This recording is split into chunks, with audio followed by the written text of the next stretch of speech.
La radio est un art aveugle. Yeah, it's quite cool. Et ensuite, Au début, c'était des déformations, c'était des coupures. il y avait un crocodile qui dormait dans l'herbe. Et ensuite, les bébés sages, ils s'étaient perdus. Énormément, très méchants.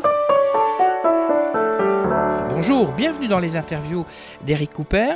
Dans les prochains podcasts, je vais vous faire découvrir les auteurs et dessinateurs que j'ai eu le plaisir de rencontrer lors de la dernière foire du livre de Bruxelles. Le premier de ceux-ci, c'est un auteur, il s'appelle Bernard Laran.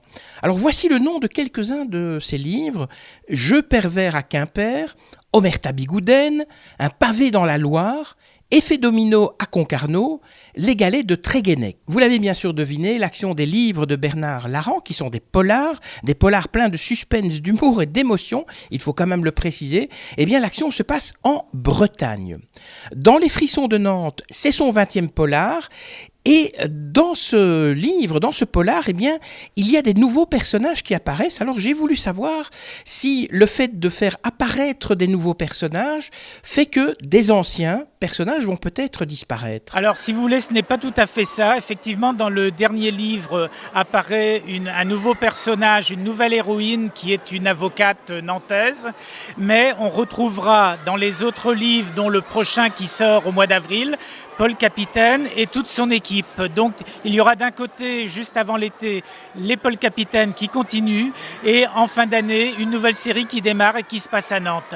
Et avec Paul Capitaine, il y a sa fille Sarah aussi. Voilà, il y a donc sa fille Sarah qui n'était pas lors du dernier livre puisqu'elle était enceinte, elle attendait un bébé et on n'a pas su, c'est resté sur le dernier mot du livre, on ne savait pas quel était le prénom ni le sexe de cet enfant et on le saura donc au début du prochain. Qu'est-ce qui vous a un jour donné envie d'écrire ?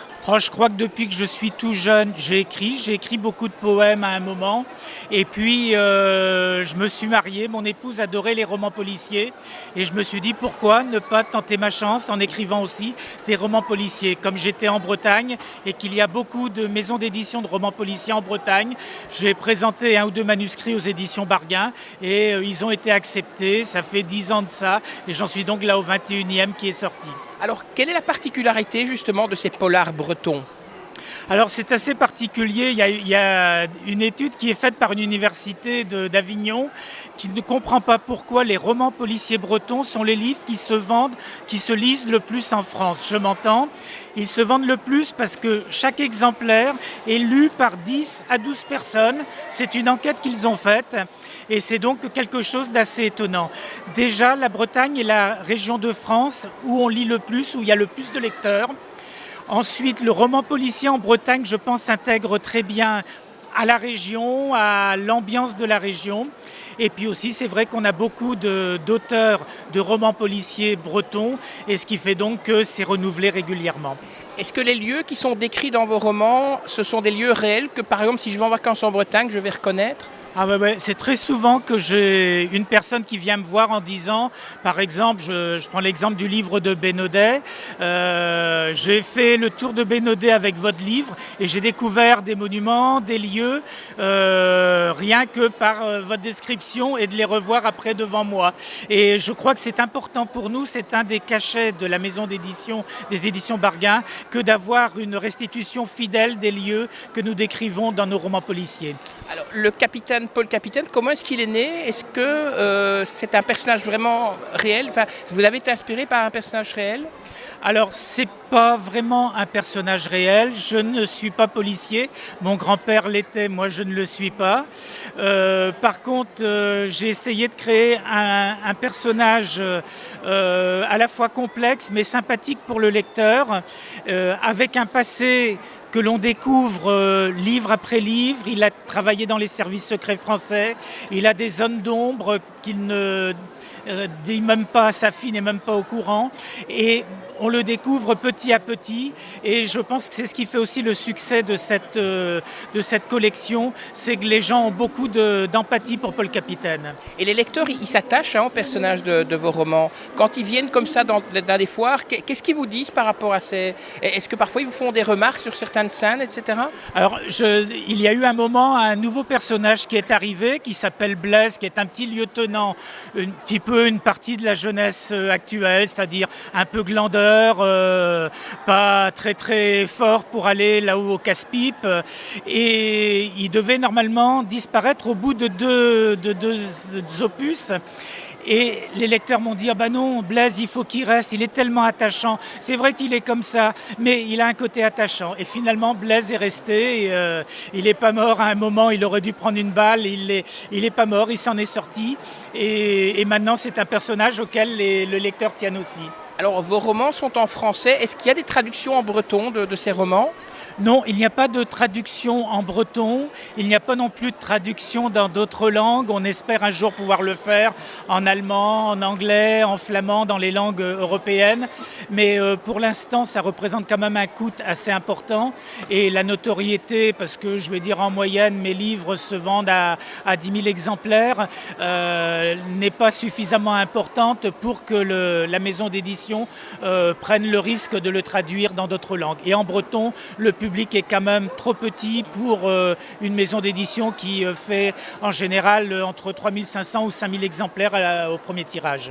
Alors, si vous deviez adapter vos romans au cinéma, qui verriez-vous comme acteur pour jouer justement Paul Capitaine ? C'est une question assez amusante parce que il en a été question. Je ne dis pas si ça se fera ou pas. C'est quand même quelque chose de très complexe, mais pour la télévision, ça a été un projet. J'ai mon idée, mais mon épouse me dit toujours qu'il y a une idée différente. Ne dis rien au lecteur parce que chaque lecteur a son idée. Après, il peut y avoir un comédien français, un comédien francophone qui s'intéresse, qui lise les livres, qui s'intéresse au projet et qui puisse éventuellement s'approprier le rôle de Paul Capitaine. Ça peut être Samuel Le Bihan qui est breton, qui est dans la même génération que Paul Capitaine au début, mais ça peut être plein d'autres acteurs et même certains acteurs belges, je pense à Bernard Yerles, qui pourrait être un très agréable Paul Capitaine. Le métier d'écrivain, vous le faites à temps plein ? Non, de métier, je suis créateur de mots croisés et de mots fléchés. On est très très peu en France et en francophonie à faire ce métier. Ça fait un peu plus de 20 ans que je le pratique et c'est ce qui me rémunère quand même au fil des années. Après, malgré tout, maintenant, le roman policier marche quand même relativement bien et ça fait quand même un très bon complément de revenus à mon métier principal. Alors, vous êtes plutôt livre papier ou livre électronique ? Alors moi, par goût, je suis plutôt livre papier. Mais donc les livres sont disponibles sur toutes les plateformes numériques. Et je dirais, les Bretons sont des gens qui ont quand même une spécificité, c'est qu'ils voyagent beaucoup. Des Bretons, il y en a dans tous les pays du monde et s'ils vont dans leur libraire à Hong Kong ou à Nouméa ou à Papeete, ils vont pas forcément trouver les romans policiers de Bernard Larrand. Et donc, par le numérique, ça leur donne la possibilité de les trouver n'importe où dans le monde et ce qui fait que mes romans sont quand même toujours très très bien cotés sur le plan du numérique. Alors quand vous asseyez sur votre table pour écrire, est-ce qu'il y a une certaine routine ? Vous devez boire une tasse de thé avant, vous devez écouter de la musique, vous devez vous plonger dans le silence. Comment vous faites ? Alors, je n'ai pas du tout de routine, je n'ai pas d'heure pour écrire par le simple fait que mon travail de mots croisés, mots fléchés m'accapare beaucoup. Et donc, j'écris quand j'ai le temps, souvent en fin de mois, quand j'ai terminé mon travail qui me reste. En général, en 4-5 jours, j'ai fait le premier jet d'un livre de Paul Capitaine. Et ensuite, j'ai le temps, jour par jour, pour reprendre chaque chapitre, pour aller sur place, interroger des gens, pour avoir des renseignements précis. Je préfère ça, aller dans une bibliothèque, aller rencontrer des personnes d'un certain âge qui sont des bibliothèques vivantes et qui ont toujours plein d'anecdotes à raconter, qui sont heureuses de le faire et c'est aussi une manière pour moi de transmettre, d'être un témoin de transmission de ce qui s'est passé dans un lieu vis-à-vis d'un public plus jeune. Donc dans vos livres, les personnages sont tirés du réel, inspirés du réel ?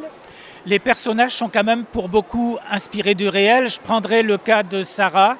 Alors, je n'ai pas d'enfant, mais j'ai une épouse qui est d'origine polonaise, comme les Sarah, qui a inspiré largement le personnage de Sarah, même si évidemment elle n'a pas le même âge, mais qui l'a quand même vraiment beaucoup inspiré. Alors quand vous lisez quel genre de littérature ? Alors, déjà, je lis beaucoup moins qu'avant que je n'écrive, puisque j'ai un peu moins le temps aujourd'hui par rapport à avant. Mais quand je lis, j'aime quand même voir des romans policiers, mais je suis très très sélectif. J'ai 2-3 auteurs phares, dont Olivier Norek, que j'aime beaucoup, Pierre Poucheret, qui est très peu connu, mais qui a eu le prix du Quai des Orfèvres en France. Et voilà, et puis aussi Michel Bussy, qui a aussi un style qui est très très agréable et qui pour moi un petit peu un exemple parce qu'il a démarré en Normandie par des livres qui se passaient en Normandie, puis un jour il a eu une renommée nationale et c'est ce que je me souhaite un jour. Votre prochain roman, vous en dites 2 mots? Oui, alors le prochain se nomme Manhattan Tréboul, un petit clin d'œil au titre Manhattan Kaboul. Et si vous voulez, là au point de départ, c'est un milliardaire américain mais qui est né à Douarnenez, qui est la ville juste à côté de Tréboul. Et il a fait fortune en faisant aux États-Unis une chaîne de crêperies bretonnes. Ça a eu un succès phénoménal et il veut rendre à sa ville natale la bonne fortune qu'il a eue par sa naissance à Douarnenez.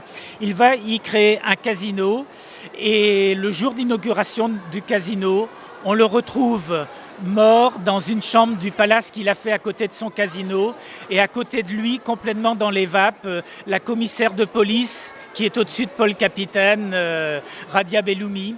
Est-ce que c'est elle la coupable? A priori, tout est contre elle. Les lecteurs comprendront très vite que c'est pas possible. Mais qu'est-ce qui a pu se passer? Une enquête assez complexe avec beaucoup de rebondissements et de suspense. Alors, comme vous venez à des foires comme la foire du livre aujourd'hui à Bruxelles, vous en profitez pour avoir des contacts avec des auteurs, d'autres auteurs, des Belges par exemple?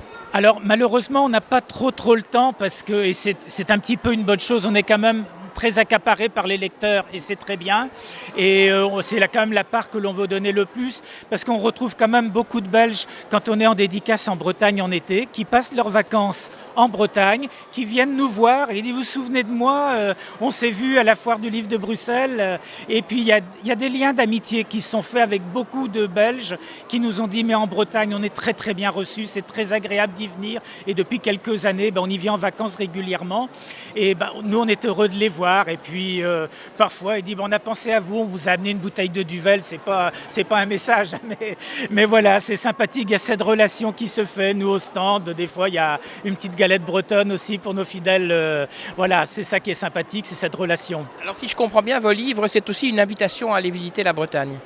Ah oui, parce que je pense que quand on est breton, en tout cas pour moi, je suis passionné par ma région, que je découvre, j'y suis né, ça fait donc un peu plus de 60 ans que j'y vis, mais je découvre encore des lieux magiques que je ne connaissais pas et je pense que les personnes qui viennent en vacances en Bretagne, ils trouvent encore quelque chose d'authentique, ils trouvent aussi des gens qui sont plus chaleureux qu'on ne l'imagine au départ, des fois on est un peu timide, mais quand on nous connaît, on est vraiment sympathique, le breton est très sympathique et puis il découvre une région aux 1000 facettes et on peut venir plusieurs années en Bretagne et découvrir toujours même des points de côte différents chaque année. Merci Bernard Larrand pour cette interview. Je voudrais quand même préciser que si tout va bien, en avril 2019 sortira votre 21e polar Manhattan Tréboul. Ça y est, c'est fini.